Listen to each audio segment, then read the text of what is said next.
మూకం కరోతి వాచాలం పంగుం లంఘయతే గిరిం యత్కృపాతమహం వందే పరమానందమాధవం.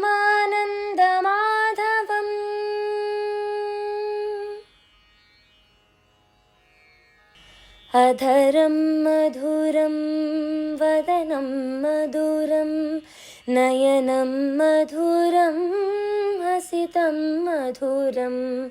అధరం మధురం వదనం మధురం నయనం మధురం హసితం మధురం. హృదయం మధురం గమనం మధురం మధురాధిపతేరఖిలం మధురం.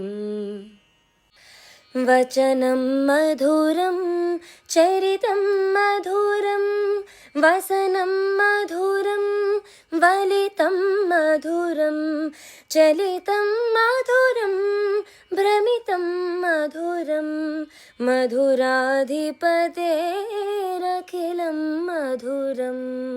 వేణుర్మధురో రేణుర్మధురః పాణిర్మధురః పాదౌ మధురౌ.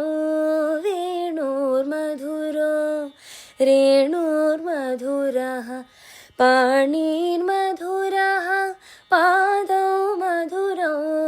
నృత్యం మధురం సఖ్యం మధురం మధురాధిపతేరఖిలం మధురం. గీతం మధురం పీతం మధురం భుక్తం మధురం సుప్తం మధురం. గీతం మధురం పీతం మధురం భుక్తం మధురం సుప్తం మధురం. రూపం మధురం తిలకం మధురం మధురాధిపతేరఖిలం మధురం. కరణం మధురం తరణం మధురం హరణం మధురం స్మరణం మధురం. కరణం మధురం తరణం మధురం హరణం మధురం స్మరణం మధురం. వమితం మధురం శమితం మధురం మధురాధిపతేరఖిలం మధురం. శ్రీ శ్రవణ ఛానల్కి శ్రోతలందరికీ కూడాను మరొకసారి స్వాగతం. నేనటి కథలో మనం ఈ కాలయవనుని యొక్క మృతి గురించి తెలుసుకున్నాము. అయితే ఈ ముచుకుందుడు అనే మహర్షి నిద్ర లేచిన తర్వాత ఈ కాలయవనుడు భస్ముడయ్యాడు అన్న సంగతి తెలుసుకున్నాము. అయితే కృష్ణుణ్ణి ఈ ముచుకుందుడు అడుగుతున్నాడు అనమాట, మహానుభావ నువ్వెవరు, అసలు ఇందులోకి ఎలా వచ్చు, ఈ కాలయవనుడు ఎవరు, నేను అసలు నిద్రపోయి ఎంతకాలం ఏంటి, ఇలాంటి ఈ వివరాలన్నీ నాకు తెలియజెప్పు అంటూ అడిగితే అప్పుడు కృష్ణుడు ఆయనతోటి ఇలా చెప్తున్నారనమాట, మహారాజా నహుషుని కుమారుడు యయాతి. యయాతికి 5 కుమారుడు. వారిలో పెద్దవాడు యదువు. యదువు విశ్వవిఖ్యాతుడు. అతని వంశానికి చెందినవాడే వసుదేవుడు.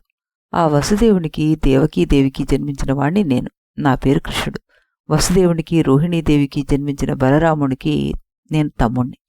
ఇక ఈ కాలయవనుని గురించి చెప్పాలంటే వీడు నాకు శత్రువు. శివుని వరప్రభావంతో వెర్రవీగుతూ ముల్లోకాలను భయభ్రాంతులను గురిచేశాడు వీడు. వీణ్ణి సంహరించడం మా వల్ల కాలేదు. ఆఖరికి నీ క్రోధాగ్ని జ్వాలలకు భస్మమయ్యాడు. నీ గురించి చెప్పాలంటే నువ్వు త్రేతాయుగానికి ముందు జన్మించినవాడు. నేడు కలియుగం ఆసన్నమయ్యే కాలం నడుస్తోంది. అవునా అంటూ ఆశ్చర్యపోయాడు ఈ ముచుకుందుడు. గుహలోపల నుంచి వెలుపలికి వచ్చి దూరంగా దృష్టి సారించాడు. అల్పదేహాలతోటి మానవులు కనిపించారంతే. దేహాలే కాదు, అల్పశక్తి సామర్థ్యాలతోటి కూడా కనిపించారు. క్షుద్రప్రాణుల్లా కనిపించారు వాళ్ళు. తన వంశంలో అనేక తరాలు క్షణాల్లా గడిచిపోయాయి అనుకున్నాడు ఈ ముచుకుందుడు. అలాగే తన సామ్రాజ్యాభిలాష కూడా అంతరించిపోయిందని గ్రహించాడు. హిమాలయాల్లో తపస్సు చేసుకోవాలనిపించింది. వెంటనే గుహలోకి ప్రవేశించాడు. కృష్ణుని చూసి చేతులు జోడించి అతనికి నమస్కరించి సెలవు అని వెళ్ళిపోయాడు. కాలయవనుడు అలా రూపు మాసిపోవడంతో అతని సైన్యం అంతు చూడాలనుకున్నాడు కృష్ణుడు. ఆ వాహినిపైన విరుచుకుపడ్డాడు. తన దివ్య ఆయుధాలతోటి సేనలోని అధినాయకులను సంహరించేశాడు. మిగిలిన చతురంగ బలాన్ని స్వాధీనం చేసుకున్నాడు. తన విజయ వృత్తాంతాన్నంతా యాదవుల వీరులకు కన్నులు కట్టినట్టుగా చెప్పాడు. అది విని వారంతా బలరామకృష్ణులకి జేజేలు పలికారు. కొన్నాళ్లు గడిచాయి. ఓ శుభముహూర్తంలో వసుదేవుడు, ఉగ్రసేనుడు, బలదేవుడు ఆదిగా యాదవ ప్రముఖులను, బ్రాహ్మణులను వెంట పెట్టుకుని ద్వారకానగర నిర్మాణానికి అనువైన ప్రవేశం కోసం వెతికి చూశాడు కృష్ణుడు. కొంత దూరం ప్రయాణించిన తర్వాత ఒకానొక ప్రదేశాన్ని చూసి వారితో ఇలా అన్నాడు కృష్ణుడు. ఏమని? ప్రముఖుల్లారా, నాకు ఈ ప్రదేశం నచ్చింది. ఇక్కడ ఒక గొప్ప పురాన్ని నిర్మించాలని నేను భావిస్తున్నాను. ఇందుకు మీరు సమ్మతిస్తే మీ భవంతుల నిర్మాణాన్ని చేపట్టండి. ఈ నగరానికి ద్వారవతి అని నామకరణం చేద్దాం. దీనికి నలువైపులా చంద్రుడు, అగ్ని, వరుణుడు, ఇంద్రుడు, అధిదేవతలే వర్ధిల్లుతారు. రాజమార్గాలు చక్కగా తీర్చిదిద్దుకుందాం. బ్రహ్మ, విష్ణు, మహేశ్వరుల ఆలయాలు నిర్మించుకుందాం. చలివేంద్రాలు, సభాభవనాలు కూడా మంచి మంచి స్థలాల్లో ఏర్పాటు చేసుకుందాం. మహారాజ భవనం కూడా చూడముచ్చటగా నిర్మిద్దాం అన్నట్ట. అనగానే నీ మాట కాదంటావా కృష్ణ? నువ్వు ఎలా చెప్తే అలాగే చేద్దాం అన్నారు అంతా. వారి మాటను అనుసరించి శిల్పాచార్యుల్ని, కర్మకారుల్ని ఆహ్వానించాడు కృష్ణుడు. వచ్చిన వారితోటి చెప్పాడిలా, ద్వారకానగర నిర్మాణం త్వరలోనే పూర్తి కావాలి అంటూ. తప్పకుండా అన్నారు వాళ్ళు అందరూ కూడా. కావలసిన ఉపకరణాలు, వస్తువులు సమకూర్చుకున్నారు. వాస్తు పూజ, బలిహోమాలు అన్నీ చేశారు. పుర నిర్మాణాన్ని ప్రారంభించారు. రోజులు గడుస్తున్నాయి. కానీ నిర్మాణం వేగం పుంజుకోవడం లేదనమాట. నత్తనడక నడుస్తోంది. వీరితో కాదనుకున్నాడు కృష్ణుడు. మనస్సులో విశ్వకర్మను స్మరించాడు. స్మరించిన మరుక్షణమే ప్రత్యక్షుడయ్యాడు విశ్వకర్మ. కృష్ణ, నువ్వు నన్ను స్మరించినంతనే నీకు ఒక పురాన్ని నిర్మించాల్సిందిగా దేవేంద్రుడు నన్ను ఆజ్ఞాపించాడు. దేవేంద్రుడు, శివుడు, నువ్వు నాకు సరిసమానులు, ఆరాధ్యులు. చెప్పు కృష్ణ, ఎక్కడ ఏ పని తలపెట్టమంటావు అన్నాడు విశ్వకర్మ. సమస్త శిల్పాలు నీ సృష్టే. నిర్మాణ రంగంలో నీ ప్రభావం పరమాశ్చర్యం. అందుకే నిన్ను స్మరించాను. నువ్వు మా యాదవులకు ఒక అద్భుతమైన నగరాన్ని నిర్మించాలి. ఆ నగరం దేవేంద్రుని రాజధాని అమరావతితో పోటీ పడాలి. అంతేకాదు, మా వైభవానికి అది ప్రతీక కావాలి. ముల్లోకాల వారు మా నగరాన్ని చూసి అసూయ చెందాలి. నీ చాతుర్యం, నీ శిల్పకళా వైభవం అన్నీ ఇక్కడ చూపించు. త్వరలోనే నగర నిర్మాణాన్ని చేపట్టి మాకు బహుకరించు అన్నాడు కృష్ణుడు. తప్పకుండా అన్నాడు విశ్వకర్మ. అని అడగాల వద్దా అన్నట్టుగా కృష్ణుడిని చూశాడు. గమనించాడు అది కృష్ణుడు. ఏదో అడగాలని సందేహిస్తున్నావు. సందేహం ఎందుకు విశ్వకర్మ, అడుగు అన్నారు. ఇంకేం లేదు కృష్ణ, కోట్లాదిగా ఇక్కడికి తరలి వచ్చిన మీ యాదవులందరికీ నగరం సరిపోవాలంటే ఇప్పుడు నువ్వు చూపించిన ఈ ప్రదేశం సరిపోదు. మరికొంత ప్రదేశం కావాల్సి ఉంటుంది. ఈ సముద్రం మరికొంత అటుగా తరలిపోతే ఆ ప్రదేశం కూడా కలుపుకుంటే నగర నిర్మాణం సరిగ్గా పూర్తవుతుంది. అప్పుడు ఆ నగరాన్ని నువ్వు అన్నట్టుగానే అమరావతికి పోటీగా నిర్మించవచ్చు. అయితే సముద్రం ఇంకొంత వెనక్కి వెళ్ళగలగాలి. వెళ్తుందా మరి అంటూ అడిగాడు విశ్వకర్మ. ఎందుకు వెళ్ళదు? వెళ్తుంది అన్నాడు కృష్ణుడు. సముద్రుడికి చేతులు జోడించి నమస్కరించాడు. కావలసిన మేరకు వెనక్కి వెళ్ళవలసిందిగా ప్రార్థించాడు. అతని ప్రార్థనకు మురిసిపోయాడు సముద్రుడు. అంతే, పెనుగాలి వాన చెలరేగింది. ఆ గాలివానలో నలువైపులా 12 యోజనాల అవకాశాన్ని కల్పిస్తూ లోపలికి వెళ్ళిపోయింది ఈ సముద్రం. అది చూసి ఆశ్చర్యపోయాడు విశ్వకర్మ.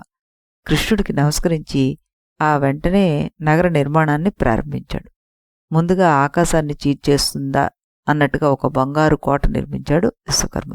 ఆ తర్వాత మాణిక్య గోపురాలు, ప్రాసాదాలు, విశాల సుదీర్ఘ మార్గాలు, సభామందిరాలు, చలివేంద్రాలు, పందిళ్లు, పాకశాలలు, కూపాలు, దిగుడుబావులు, సరస్సులు, ఉద్యానవనాలు ఇలాంటివి ఆదిగా అనేకం నిర్మించేశాడు ఆయన. నిజంగానే అమరావతికి పోటీగా ఉందది. మహారాజ మందిరంలో కృష్ణుడు ఒక శుభముహూర్తంలో ప్రవేశించాడు. తర్వాత ఒక్కొక్కరు మహారాజ వీధిలో నిర్మించిన వారి వారి భవంతుల్లోకి ప్రవేశించారు. ఇప్పుడు ఆ నగరంలో ఎటు చూసినా చిత్రంగ బలాలు కాపలా కాస్తూ కనిపించాయి. అలాగే ఏ వీధిలో చూసినా కళ్యాణ మధుర ఘోషలే. విశ్వకర్మ నిర్మాణానికి ఎంతగానో సంతోషించాడు కృష్ణుడు. అతనికి వే విధాల కృతజ్ఞతలు తెలియజేశాడు. అనేక కానుకలతోటి గౌరవించాడు. వీడ్కోలుపు చెప్పాడు. చెప్పిన పని చేశానని దేవేంద్రుడికి విన్నవించి అతని అభినందనలు కూడా అందుకున్నాడు ఈ విశ్వకర్మ. ఓ రోజు రాత్రి దీర్ఘ ఆలోచనలో మునిగిపోయాడు కృష్ణుడు. అనుకున్నట్టుగా ద్వారకా నగర నిర్మాణం జరిగిపోయింది. యాదవ ప్రముఖులే కాదు, పౌరులు కూడా అనేక విధాలుగా సుఖవసతులతో అందుకుంటున్నారు. ఇక వారికి ఎలాంటి లోటు కలగనీయక తగిన సంపదలు సమకూర్చాలి. తన ఊరిలో తన వారంతా ఇష్టసుఖాలు అనుభవిస్తూ భోగభాగ్యాలు అనుభవించకపోతే తానెందుకు, తన పాలన ఎందుకు అనుకున్నాడు. సర్వవిధ ప్రజారంజనమైన ప్రభువర్యుణ్ణి ముఖ్య కర్తవ్యం అదే కదా అనుకున్నాడు. అనుకున్నదే ఆలస్యం. శంఖనిధిని స్మరించుకున్నాడు. కృష్ణుడు స్మరించుకోవడం ఏమిటి? వెంటనే దివ్య స్వరూపంతోటి ప్రత్యక్షమై చేతులు జోడించి నమస్కరిస్తూ నిల్చుంది ఆవిడ. కృష్ణ, నీ ఆజ్ఞ ఏమిటి అంది. నీ ఆజ్ఞ పాటించడమే నా తక్షణ కర్తవ్యం. నువ్వు చెప్పినట్టుగా చేసి నీ అభినందనలు అందుకోవడం అంతకంటే నాకు ముఖ్యం అంది ఆవిడ. అందుకు ఎంతగానో ఆనందించాడు కృష్ణుడు. శంఖనిధి దేవత, ఈ భూమి మీద దారిద్ర్యానికి మించిన బాధాకరమైన విషయం మరేం లేదు. నిజం చెప్పాలంటే దరిద్రుడు మృతుడు ఇద్దరూ ఒకటే. అందుకనే నా నగరంలో దీనులు దరిద్రులు స్వల్ప భాగ్యవంతులు ఉండకూడదు. కాబట్టి ద్వారకలో ఉన్న ప్రజలందరికీ ఇప్పుడు పుష్కలంగా సంపదను ప్రాప్తించేట్టుగా నువ్వు కరుణించాలి. దరిద్రంతో అల్లాడిపోతున్నాను, ధర్మం చెయ్యండి అని ఎక్కడా ఎలాంటి ఆర్తనాదం నాకు వినిపించకూడదు. వినిపించిందంటే నేనెందుకు చెప్పు, నా రాజ్యం ఎందుకు? అందుకే నీ సహాయాన్ని అర్థిస్తున్నాను అన్నాడు. ఇది సహాయం కాదు, నా బాధ్యత అంది శంఖనిధి. అదృశ్యం అయిపోయింది అక్కడి నుంచి. వెంటనే శేషించిన 8 నిధులను కలుసుకుంది. కృష్ణుడు ఆదేశాన్ని వాటికి తెలియజేసింది. అలాగే కుబేరుడి అనుమతిని కూడా పొందింది. ఆ అనుమతి తీసుకుని బంగారు రాసులుగా ద్వారకలో వెలిసింది. నాటి నుండి ద్వారకలో ప్రతి ఇంట్లోనూ సిరి సంపద తొలతూగిపోతుంది. పౌరులు భోగభాగ్యాలు అమందానందాన్ని పొందారు. కృష్ణుడు అనుకున్నట్టుగా నగరంలో లేమి అనే పదం కూడాను వినపడ్డం లేదన్నమాట. కొద్ది రోజులు గడిచిన తర్వాత మర్నాడు దీర్ఘంగా ఆలోచించి వాయుదేవుణ్ణి ప్రార్థించి తన సన్నిధికి రప్పించుకున్నాడు ఆయన. ప్రత్యక్షమైన వాయుదేవుడితోటి ఇలా అన్నాడు. మరుతదేవ, బలంలోనూ ధురంధరత్వంలోనూ నిన్ను మించిన వారు లేరు. నీ ఖ్యాతి లోకవిదితం. అత్యంత తీవ్ర వేగశాలివి నువ్వు. అందుకే నిన్ను ఆశ్రయించాను. నాదో కోరిక, చెల్లిస్తావా? తప్పకుండా చెల్లిస్తాను. చెప్పు కృష్ణ అడిగాడు వాయుదేవుడు. యాదవులు ధర్మతత్పరులు, భాగ్య భోగ్య విరాజితులు, బలిమి కలిమి ఉన్నవారు. అన్నీ ఉన్నాయి గాని అందరూ కూర్చుని ఇష్టాగోష్ఠిగా మాట్లాడుకునేందుకు సరియైన సభాభవనం వారికి లేదు. నిర్మించాలనుకుంటే నిర్మించుకోవచ్చు, కానీ నాకెందుకో నిర్మించాలనిపించడం లేదు. నిర్మించి ఉన్నదే తీసుకురాగలిగితే బావుండనిపిస్తుంది. నీకు తెలియందేముంది? విశ్వకర్మ చాలా ఏళ్లు తపస్సు చేసి దేవేంద్రుడికి సుధర్మ అని మనోజ్ఞ భవనాన్ని బహుకరించాడు. అది నాకు కావాలనిపిస్తుంది. అమరావతికి పోయి దేవేంద్రుడి అనుమతితోటి ఆ భవనాన్ని ఇక్కడికి తీసుకురా.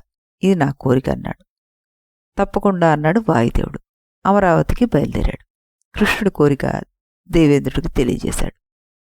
అంతటి కృష్ణుడు అయితే నేను కాదంటానా? తీసుకువెళ్ళు అన్నాడు దేవేంద్రుడు. సుధర్మను భద్రంగా తీసుకుని వచ్చి కృష్ణుడికి బహుకరించాడు ఈ వాయుదేవుడు. అక్కడితో ఆగలేదు కృష్ణుడు. స్వర్గ మధ్య పాతాళ లోకాల్లోకి ప్రవేశించి ఎక్కడ ఏదేని గొప్ప వస్తువు గాని వింత వస్తువు గాని కనిపిస్తే దాన్ని ద్వారకలో పదిలిపరిచి ఆనందించేవాడు. తానెన్ని చేసినా ఎంత చేసినా ఉగ్రసేనుడే యాదవులకు రాజు. తాను కాదనేవాడు కాదు కృష్ణుడు. అయినా రాజులాగానే వ్యవహరించేవాడు. సకల రాజ్య కార్యాల్లోనూ తుది తీర్పు అతందే అయ్యేది.